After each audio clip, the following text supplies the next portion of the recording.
It was exactly on the 9th of November, 1989. And exactly that day happened something unbelievable, the fall of the Berlin Wall. Big professional media organizations challenged me. And in fact, I was new at UNESCO. I just arrived in Paris a few months, more precisely, a few months before the General Conference. And they challenged me and they said, Alan, now the UNESCO has a new communication policy. Are you ready to organize a meeting with journalists from Eastern Europe who fought against their own government, who are not part of the party or the state media, and even some of them were in the underground press, working for the underground press. I said, well, I take up the challenge. And it was a very strange meeting, because for the first time we had at UNESCO a group of people who were, let's call it, not the friends of, not to say enemy, but not the friends of the governments. And the Director General decided to make available the room where normally the Executive Board of UNESCO is meeting. It's a big circle, and you had all the journalists on the seats in front, and behind the diplomatic representatives. The diplomats, it was very moving, very emotional, of course. The journalists gave very interesting testimonies about their daily life. So at the end, African diplomats came to me and said, but Mr. Manu, it was fantastic, this meeting.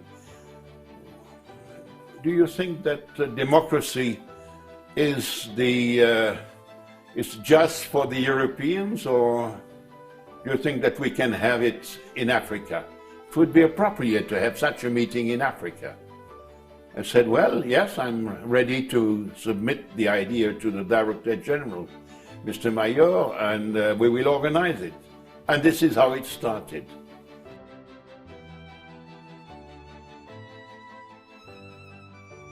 When I received the invitation, the theme, Seminar on Promoting an Independent and Pluralistic African Press, sounded very exciting to me, because especially at that time in Africa and in Ghana, the press operated in quite a hostile environment.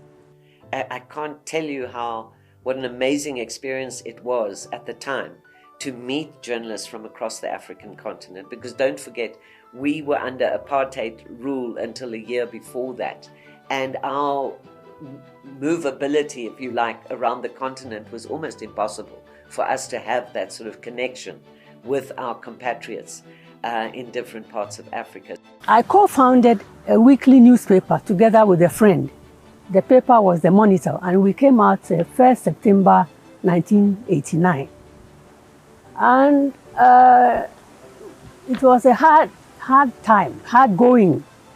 So many impediments were put in our way, and eventually the paper collapsed. A lot of the stories that people told at the conference were horror stories of journalist experiences in the African context, who were either jailed or harassed or had their newspapers burned down. So the Monitor was considered an enemy newspaper by the government, so they wouldn't help us.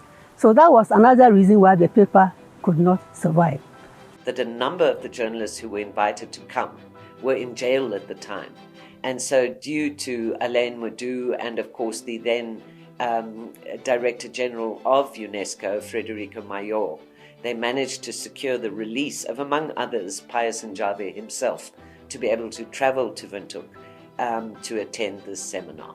In fact, apart from the state-owned media, which had the 4 main papers, all the independent papers were mostly sports or lottery newspapers, and they were four pages, as I recall. Whether it was Pius Njave or anybody else, these people I'd heard about and met for the first time. So that was absolutely just a wonderful experience that I think can't be underestimated.